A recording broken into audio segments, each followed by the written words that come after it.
जय श्री राधे। दोस्तों, आप सभी भक्तों का स्वागत है चैनल सनातन धर्म पर। आज की वीडियो में आप सुनेंगे वैशाख महात्मन का 13वां अध्याय। किसी कारणवश मैं वैशाख मास का 12वां अध्याय अपलोड नहीं कर पाई, उसके लिए आपसे क्षमा चाहती हूँ।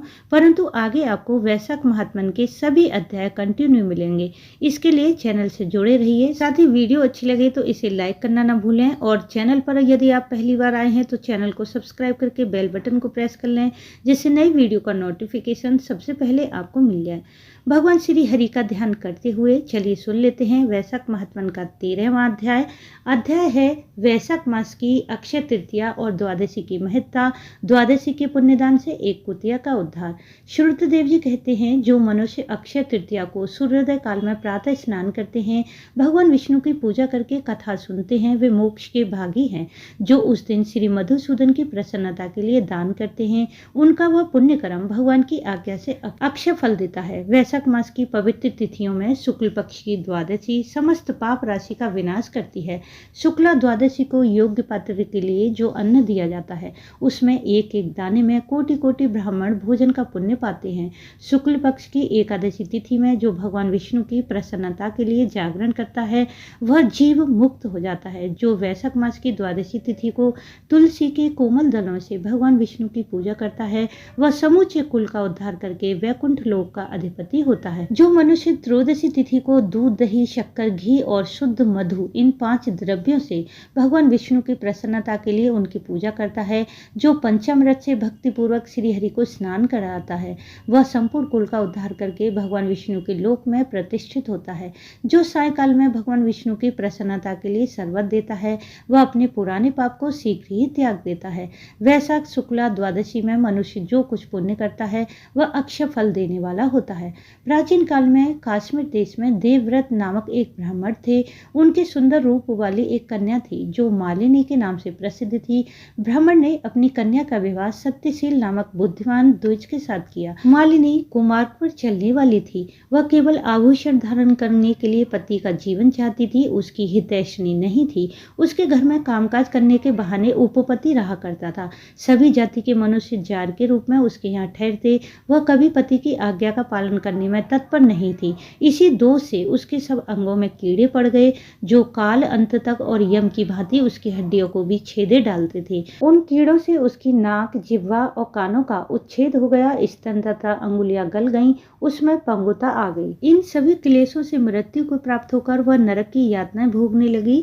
1,50,000 वर्षों तक वह तांबे के भांड में रखी गई। 100 बार उसे कुत्ते की योनि में जन्म लेना पड़ा।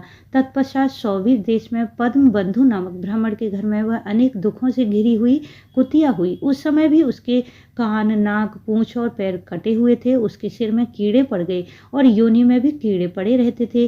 राजन, इस प्रकार 30 वर्ष बीत गए। एक दिन वैशाख के शुक्ल पक्ष की द्वादशी तिथि को पद्म बंधु का पुत्र नदी में स्नान करके पवित्र हो भीगे वस्त्र से घर आया। उसने तुलसी की वेदी के पास जाकर अपने पैर धोए। देव योग से वह कुतिया वेदी के नीचे सोई हुई थी। सूर्योदय से पहले का समय था। ब्राह्मण कुमार के चरणोदक से वह नहा गई और तत्काल उसके सारे पाप नष्ट हो गए। फिर तो उसी क्षण उसे अपने पूर्व जन्मों का स्मरण हो गया। पहले के कर्मों की याद आने से वह कुतिया तपस्वी के पास जाकर दीनता पूर्वक पुकारने लगी, हे मुने, आप हमारी रक्षा करें। उसने पद्म बंधु मुनि के पुत्र से अपने पूर्व जन्म के दुराचार पूर्ण वृत्तांत सुनाए और यह भी कहा, ब्राह्मण, जो कोई भी दूसरी युवती पति के ऊपर वशीकरण का प्रयोग करती है, वह दुराचारणी मेरी ही तरह तांबे के पात्र में पकाई जाती है। पति स्वामी है, पति गुरु है और पति उत्तम देवता है। साध्वी पति उस पति का अपराध करके कैसे सुख पा सकती है? पति का अपराध करने वाली स्त्री सैकड़ों बार त्रियोनि अर्थात पशु पक्षियों की योनि में, अरबों बार कीड़े की योनि में जन्म लेती है। इसलिए स्त्रियों को सदैव अपने पति की आज्ञा का पालन करना चाहिए। ब्राह्मण, आज मैं आपकी दृष्टि के सम्मुख आई हूँ। यदि आप मेरा उद्धार नहीं करेंगे तो मुझे पुनः इसी यातनापूर्ण घृणित योनि का दर्शन करना पड़ेगा।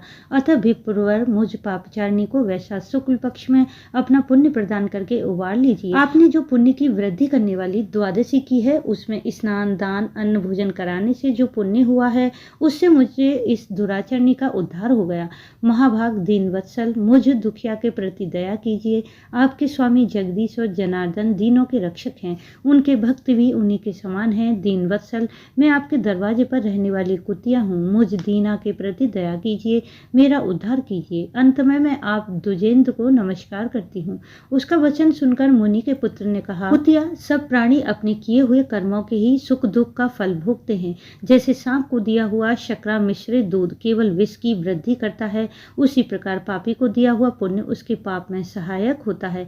मुनि कुमार के ऐसा कहने पर कुतिया दुख में डूब गई और उसके पिता के पास जाकर आंत स्वर से क्रंदन करती हुई बोली, पद्म बंधु बाबा, मैं तुम्हारे दरवाजे की कुतिया हूँ। मैंने सदा तुम्हारी झूठन खाई है, मेरी रक्षा करो, मुझे बचाओ। गृहस्थ महात्मा के घर पर जो पालतू जीव रहते हैं उनका उद्धार करना चाहिए, यह वेद वेदताओं का मत है। चांडाल, कौए, कुत्ते ये प्रतिदिन गृहस्थों के लिए टुकड़े खाते हैं, अतः उनकी दया के पात्र हैं। जो अपने ही पाले हुए रोग आदि से ग्रस्त असमर्थ प्राणी का उद्धार नहीं करता वह नरक में पड़ता है, यह विद्वानों का मत है। संसार की सृष्टि करने वाले भगवान विष्णु एक को कर्ता बनाकर स्वयं ही पत्नी, पुत्र आदि के व्यास से समस्त जंतुओं का पालन करते हैं। अतः अपने पोष्य वर्ग की रक्षा करनी चाहिए, यह भगवान की आज्ञा है। दयालु होने के कारण आप मेरा उद्धार कीजिए। दुख से आतुर हो कुतिया की यह बात सुनकर घर में बैठा हुआ मुनिपुत्र तुरंत घर से बाहर निकला। इसी समय दया निधान पद्म बंधु ने कुतिया से पूछा कि यह क्या वृत्तांत है। जब पुत्र ने सब समाचार कह सुनाया, उसे सुनकर पद्म बंधु बोले, बेटा, तुमने कुतिया से ऐसे वचन क्यों कहे? साधु पुरुषों के मुंह से ऐसी बात नहीं निकलती। वत्स, देखो तो सब लोग दूसरों का उपकार करने के लिए उद्यत रहते हैं। चंद्रमा, सूर्य, वायु, रात्रि, अग्नि, जल, चंदन, वृक्ष और साधु पुरुष सदा दूसरों की भलाई में लगे हैं। दैत्यों को महाबली जानकर महर्षि दधीचि ने देवताओं का उपकार करने के लिए दया पूर्वक उन्हें अपने शरीर की हड्डियां दे दी। महाभाग, पूर्व काल में राजा शिवी ने कबूतर के प्राण बचाने के लिए भूखे बाज को अपने शरीर का मांस दे दिया। पहले इस पृथ्वी पर जीमुतवाहन नामक राजा हो गए। उन्होंने एक सर्प का प्राण बचाने के लिए महात्मा गरुण को अपना जीवन समर्पित कर दिया। इसलिए विद्वान ब्राह्मण को दयालु होना चाहिए। क्या इंद्रदेव शुद्ध स्थान में वर्षा करते हैं, अशुद्ध स्थान में जल नहीं बरसाते? क्या चंद्रमा चांडालों के घर में प्रकाश नहीं करते? अतः बार बार प्रार्थना करने वाली इस कुतिया का मैं अपने पुण्यों से उद्धार करूंगा। इस प्रकार पुत्र की मान्यता का निराकरण करके परम बुद्धिमान महाबंधु ने संकल्प किया, कुतिया ले, मेरे द्वादशी का महापुण्य तुझे दे दिया। ब्राह्मण के इतना कहते ही कुतिया ने सहसा अपने प्राचीन शरीर का त्याग कर दिया और दिव्य देह धारण करके दिव्य वस्त्र आभूषणों से विभूषित हो दसों दिशाओं को प्रकाशित करती हुई ब्राह्मण की आज्ञा ले स्वर्ग लोक को चली गई। वहां महान सुख का उपभोग करके उस पृथ्वी पर भगवान नर नारायण के अंश से उर्वशी नाम से प्रकट हुई। बोलो भगवान श्री हरि नारायण, माता लक्ष्मी की जय। तो दोस्तों, यह था वैशाख महात्मन का 13वां अध्याय। आगे आने वाले अध्याय के लिए चैनल से जुड़े रहिए। साथ ही वीडियो को लाइक, शेयर, सब्सक्राइब जरूर कर लें। वीडियो अंत तक देखने के लिए आपका धन्यवाद। राधे।